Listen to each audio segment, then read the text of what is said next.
Hello there, Sir from 17 once again. This is some Resident Evil 6 gameplay. It's a quick run on Mercenaries. Don't pay too much attention to it though, guys, because this is literally the second time I've played Mercenaries. I don't know the maps, I don't know the strategies, I don't know anything.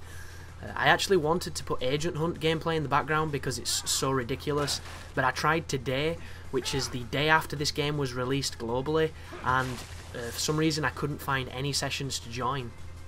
Don't know if it's my internet being dogshit, don't know if it's a lot of people playing offline, but I couldn't jump in, and I have played that mode. It's ridiculous, it's stupid, it makes no sense, it's completely broken, but I want to get some gameplay because I think it's funny.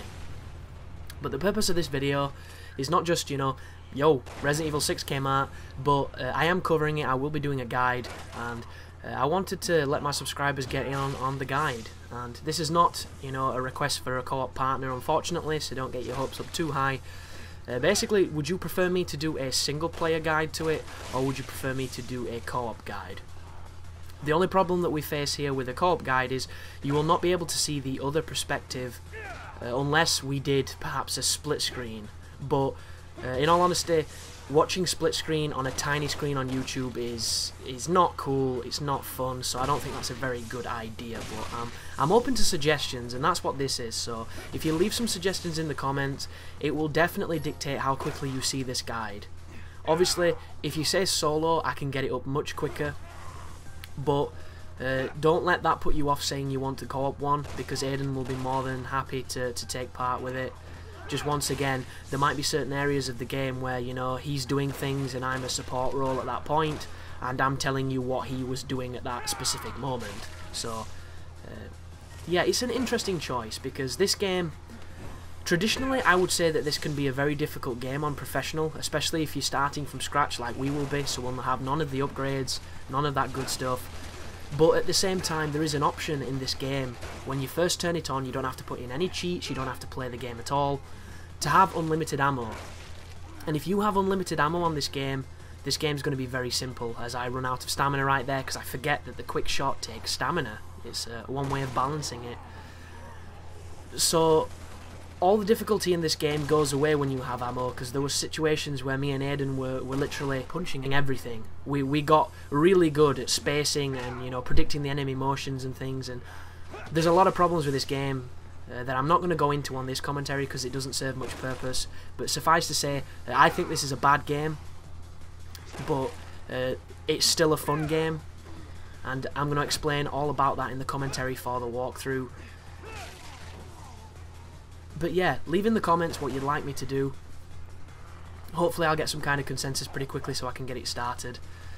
I am looking forward to it. It's just, it's a strange game as I'm jumping around right here trying to avoid that dog. Because one thing that you'll find with this game is whenever an enemy gets near you, they can pretty much cancel you out of any animation into one of their grabs.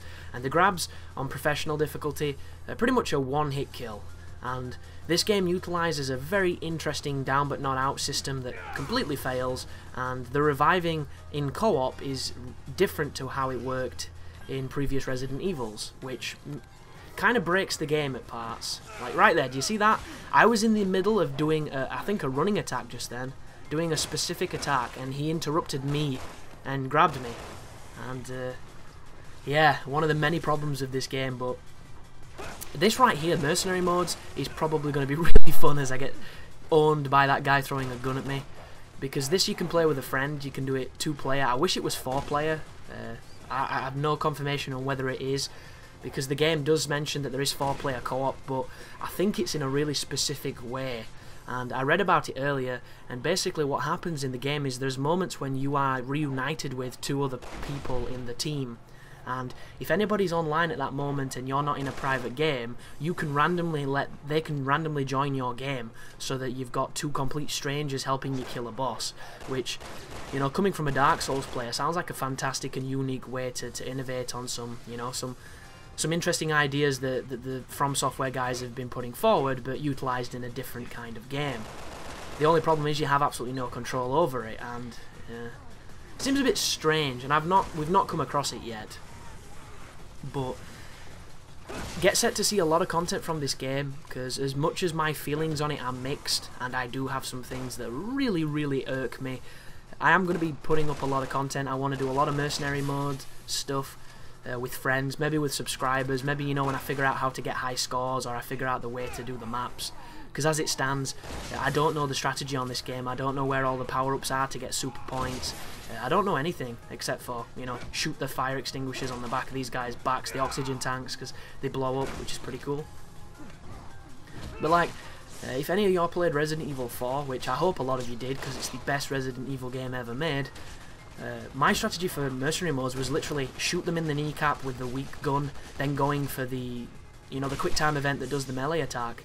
And if you were Hunk or Wesker or Krauser, you did massive damage, and I would just get 100 plus chains, and that's how I would score high points. You know, make sure I picked up the hourglasses that give you maximum points, and then just go on a massive tear. But on this game, I don't know. Like, not knowing the maps, not really knowing the enemies, because I'm fighting some enemies that I haven't even seen yet, because I've only just beat the Leon campaign. Because what I'm doing is, me and Aiden are playing it co-op, and I can only play when he's available, and unfortunately, guys, he works pretty hectic nowadays, so I only get him for a few hours. And this game has a very interesting feature where if you play with somebody on their save, when you go back to playing that character on your save, it doesn't save your progress, and it erases any progress that you've made. Another one of the fantastic game design choices in this very strange game. But this is coming close to an end, so please feel free to leave a message of what you'd rather see. This is the first time I've tried to do anything like this, so it would be nice to get some feedback if it's something you're interested in. If not, I'll just continue doing my own thing. And don't judge me too harshly on this rank, because, yeah, I did really bad. I only got a D. But I will improve on that, and there will be much more enjoyable footage coming. Even though I did think that was quite an exciting run, even though I got a shit grade. But thanks for watching, guys, and look forward to the content.